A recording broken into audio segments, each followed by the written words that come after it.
Students, losses of power की बात करेंगे। ऑप्टिकल फाइबर में जब लाइट ट्रेवल होती है मल्टीपल रिफ्लेक्शन रिफ्रैक्शन की फॉर्म में, तो कुछ लाइट जो है वो ऑब्जर्व हो जाती है। यानी कि अगर हम देखें कि लॉसेस किस किस तरह से होते हैं, कि कौन कौन से कौन कौन से प्रोसेसेस जो हैं, फिनोमेना जो हैं वो लॉसेस की वजह बनते हैं, तो एक तो ऑब्जर्प्शन है। ठीक है, कि लाइट ऑब्जर्व हो जाती है। कुछ एटम जो है, इम्प्योरिटीज एटम जो है वो ऑब्जर्व कर लेते हैं।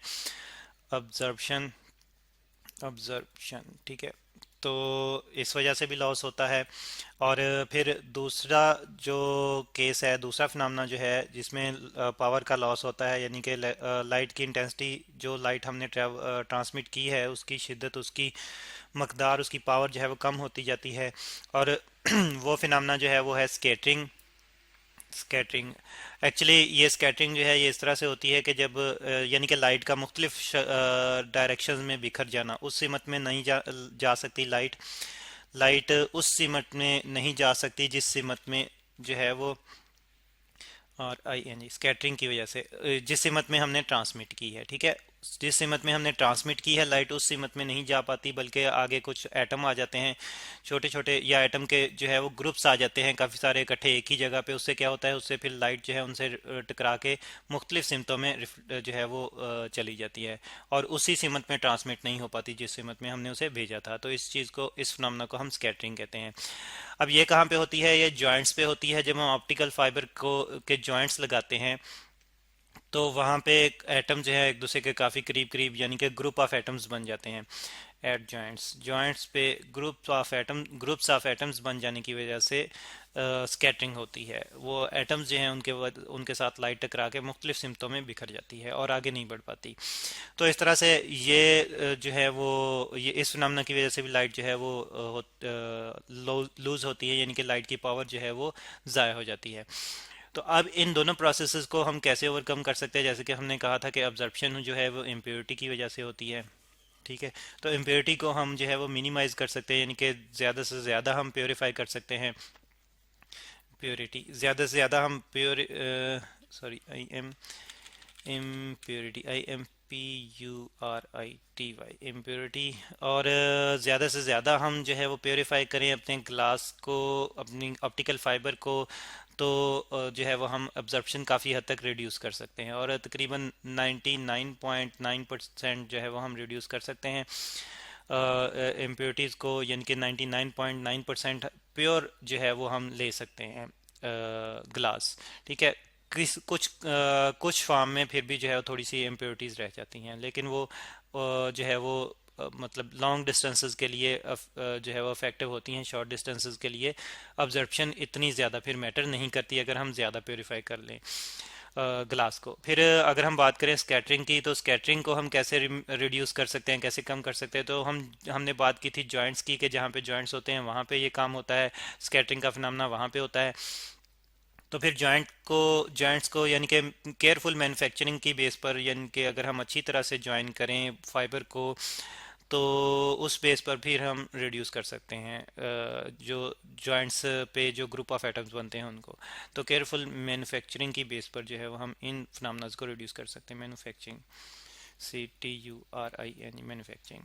अब एक और प्रोसेस है जिसकी वजह से लाइट जो है वो उसकी पावर का लॉस होता है। तो वो फिनोमेना क्या है जी? वो ये है कि लाइट जब ट्रेवल करती है ऑप्टिकल फाइबर में, तो उसकी एक ही वेवलेंथ नहीं होती। ठीक है, यानी कि सिंगल वेवलेंथ हम अचीव नहीं कर सकते। अगर हम इवन लेज़र लाइट भी यूज़ करें तब भी सिंगल वेवलेंथ जो है वो हमें नहीं मिल सकती। ठीक है, एक नैरो जो है वो बैंडविड्थ मिलती है, यानी कि ये हम इस तरह से क्रॉस रिप्रेजेंट कर लेते हैं कि सिंगल वेवलेंथ हमें नहीं मिल सकती। तो इसकी बजाय हमें नैरो, यानी कि एक बैंड ऑफ वेवलेंथ जो है मिलता है, एक नैरो बैंड ऑफ वेवलेंथ।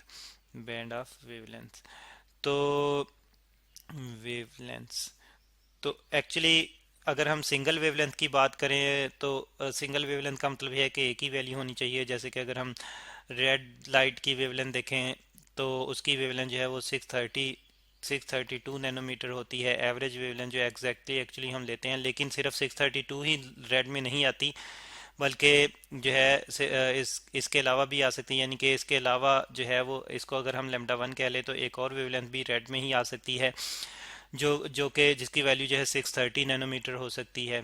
ठीक है, ये भी वेवलेंथ भी रेड में होती है। इसी तरह से जो है वो एक और वेवलेंथ भी जो है वो रेड कलर में आ सकती है, जिसकी वैल्यू हम 6 जो है वो 25 ले सकते हैं। ठीक है, तो इस तरह से हम देख रहे हैं कि डिफरेंट वैल्यूज़ की हमें, मतलब एक ही कलर में जो है वो डिफरेंट वैल्यूज़ हमें वेवलेंथ की मिल रही हैं। तो इस तरह से हम सिंगल वेवलेंथ जनरेट नहीं कर पाते। अगर सिंगल वेवलेंथ जनरेट हो जाती तो इसका मतलब ये है कि लाइट जो है बिल्कुल एक एक बहुत शार्प बीम, एक बहुत शार्प लाइन की फॉर्म में ट्रेवल करती है, लेकिन एक्चुअली ऐसा नहीं होता, बल्कि उसका कुछ ना कुछ जो है वो डायमीटर होता है, एक बीम होती है जिसका एक स्पेसिफिक जो है वो डायमीटर होता है। ये इस तरह से आप देख सकते हैं इसको। ठीक है, तो इस तरह से इसमें जो है वो सिर्फ एक ही वेवलेंथ फिर नहीं होती, बल्कि एक से ज़्यादा वेवलेंथ होती हैं। अब एक से ज़्यादा वेवलेंथ होने का क्या नुकसान है? तो उसका नुकसान ये है कि हर वेवलेंथ जो है वो डिफरेंट एंगल पर रिफ्लेक्ट और रिफ्रैक्ट होती है। तो उसकी वजह से फिर जो है वो वेवलेंथ से एक दूसरे से सेपरेट हो जाती है, यानी कि लाइट जो एक्चुअली हमने ट्रांसमिट की होती है वो एक दूसरे से जो है वो दूर दूर हो जाती है, सेपरेट हो जाती है, डिस्पर्स हो जाती है, बिखर जाती है। ठीक है, इसको अगर हम स्टेप इंडेक्स फाइबर में देखने की कोशिश करें कि ये इस किस्म का फिनोमेना स्टेप इंडेक्स फाइबर में जो है वो होता है और कैसे होता है, ये हम देखते हैं डायग्राम की मदद से। तो फिर यहाँ पे हम जो है वो रिप्रेजेंट कर लेते हैं एक स्टेप इंडेक्स फाइबर को। ठीक है, ये हमारे पास स्टेप इंडेक्स फाइबर है। इसमें हम देखते हैं कि जब लाइट यहाँ पे ट्रांसमिट होगी, चलें यहाँ पे हमने single mode step index fibre की अगर हम बात करें, यहाँ पे हमने लाइट इंट्रोड्यूस करवाई। हमारा सोर्स यहाँ पे है, लेकिन हमने कहा कि उसमें एक नैरो वेवलेंथ बैंड है, यानी कि मुख्तलिफ किस्म की वेवलेंथ्स हैं। तो जब ये यहाँ पे फॉलोड करेगी, ये लाइट जब यहाँ पे फॉलोड करेगी, तो यहाँ से ये मुख्तलिफ वेवलेंथ जो है मुख्तलिफ सिमतों में रिफ्लेक्ट हो जाएंगी। फिर ये है कि सिर्फ डायरेक्टली फॉलोड नहीं करेगी, बल्कि दरमियान में ये रिफ्लेक्ट होती भी मतलब रिफ्लेक्ट भी हो सकती है, तो जिसकी वजह से वहाँ पे भी वेवलेंथ जो है सेपरेट हो सकती हैं। ठीक है, यहाँ से भी वेवलेंथ सेपरेट हो सकती हैं। लेकिन अगर हम सिर्फ यहाँ पे बात करें कि अगर यहाँ पे वेवलेंथ सेपरेट हो रही हैं सिर्फ इंटरनल रिफ्लेक्शन की वजह से, यहाँ पे वेवलेंथ जो है वो मतलब एक वेवलेंथ इस तरफ चली जाएगी, एक वेवलेंथ इस तरफ चली जाएगी, एक वेवलेंथ इस तरफ चली जाएगी। तो अब इससे क्या होगा, इससे स्टूडेंट्स ये होगा कि जो एंड पे जो है वो हमें एक ही टाइम पे सारी की सारी इन्फॉर्मेशन नहीं मिलेगी, बल्कि डिस्टॉर्टेड सेपरेटेड इन्फॉर्मेशन मिलेगी। यानी कि लाइट जो है वो कोई एक वेवलेंथ जो है वो जल्दी पहुंच जाएगी, दूसरी वेवलेंथ आप देख रहे हैं कि यहाँ पे उनके पाथ जो है वो डिफरेंट हैं, तो टाइम टाइम जो है वो डिफरेंट हो जाएगा हर वेवलेंथ का कवर करने का। इस ऑप्टिकल फाइबर का की टोटल लेंथ कवर करने का जो टाइम है वो डिफरेंट हो जाएगा, जिसकी वजह से एक ही टाइम पे सारी की सारी वेवलेंथ नहीं पहुंचेंगी, बल्कि डिफरेंट टाइम पे पहुंचेगी, जिसकी वजह से क्या होगा, हमारी जो सिग्नल हमारा जो होगा, हमारी जो इन्फॉर्मेशन होगी वो डिस्टॉर्टेड होगी। ठीक है, डिस्टॉर्टेड डिस्टॉर्टेड इंफॉर्मेशन या सिग्नल। ठीक है, सिग्नल। और इस तरह से हम जो है वो क्लियरली अपना सिग्नल जो है वो जज नहीं कर पाएंगे, इन्फॉर्मेशन क्लियरली रिसीव नहीं कर पाएंगे। तो टाइम के डिफरेंस की जो हमने बात की थी, इस केस में जो टाइम का डिफरेंस आता है वो देखा जाता है तकरीबन तकरीबन 1 किलोमीटर के बाद। हर 1 किलोमीटर के बाद जो वेवलेंथ्स में आपस में जो डिफरेंस जनरेट हो जाता है वो तकरीबन 33 नैनो सेकंड का जनरेट हो जाता है। 33 नैनो सेकंड का जनरेट हो जाता है। और पावर इंफॉर्मेशन में जो है ये, सॉरी, इंफॉर्मेशन यानी कि कम्युनिकेशन सिस्टम में ये नैनो सेकंड का इंटरवल भी बहुत अहमियत रखता है।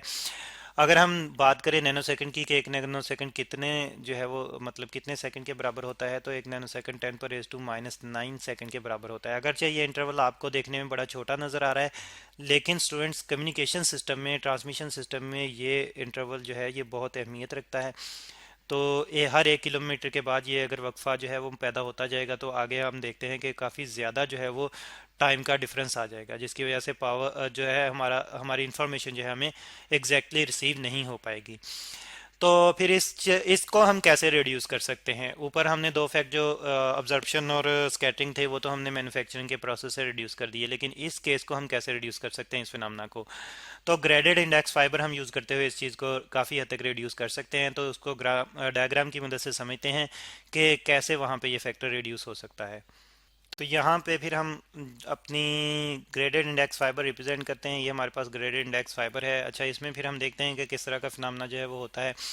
यहाँ पे स्टूडेंट्स कुछ ये होता है कि रिफ्रैक्टिव इंडेक्स क्योंकि इन्वर्सली प्रोपोर्शनल है स्पीड के, जैसे कि हम पहले भी डिस्कस कर चुके हैं ट्रांसमिशन सिस्टम में भी। तो फिर क्या होता है कि रिफ्रैक्टिव इंडेक्स इन्वर्सली प्रोपोर्शनल होने की वजह से अगर वेवलेंथ सेपरेट भी होती हैं, यानी कि ऊपर जाते हुए अगर वेवलेंथ एक दूसरे से दूर हट जाती हैं, एक दूसरे से अलग अलग हो जाती हैं, तो दोबारा से वापस आते हुए वही वेवलेंथ जो है वो दोबारा से फिर जो है वो एक पॉइंट पे ज्वाइन करती हैं। ठीक है, ये हम देख रहे हैं यहाँ पे कि ये पहले तो एक एक दूसरे से रिफ्रैक्टिव इंडेक्स कम हो रहा है, तो कोई ज़्यादा स्पीड से ट्रेवल कर रही है और किसी की स्पीड उससे कम है। लेकिन जैसे ही रिफ्रैक्टिव इंडेक्स जो है वो ज़्यादा होता है तो दोबारा से स्पीड जो है वो कम हो जाती है, जिसकी वजह से वो आपस में दोबारा से मैचिंग कंडीशन में आ जाती हैं। तो इस तरह से हम देखते हैं कि वो दोबारा से एक दूसरे के साथ जो है वो मिल जाती हैं। तो इस तरह से यहाँ पे टाइम का डिले जो है वो तकरीबन ना होने के बराबर या बहुत कम जो है वो प्रोड्यूस होता है। ठीक है, और ये एक पॉइंट एक्स यहाँ पे भी हम देख रहे हैं कि दोबारा से मीट कर रही हैं, यहाँ पे एक पॉइंट वाई इस पे भी हम देख रहे हैं कि यहाँ पे वो मिल रही हैं। तो फिर देखा गया है कि ये टाइम का डिफरेंस जो है ग्रेडेड इंडेक्स फाइबर में जो है वो हर 1 किलोमीटर के लिए टाइम का यहाँ पे डिफरेंस जो आता है वो तकरीबन सिर्फ 1 नैनो सेकंड तक आता है। ठीक है, तो फिर इस तरह से हम देखते हैं कि ग्रेडेड इंडेक्स फाइबर यूज़ करते हुए ये वाला फिनोमेना जिसमें सिग्नल डिस्टॉर्ट होने का खदशा होता है हम काफ़ी हद तक रिड्यूस कर सकते हैं। तो ये है स्टूडेंट्स लॉसेस ऑफ पावर्स और उनकी रिडक्शन के तरीकाकार।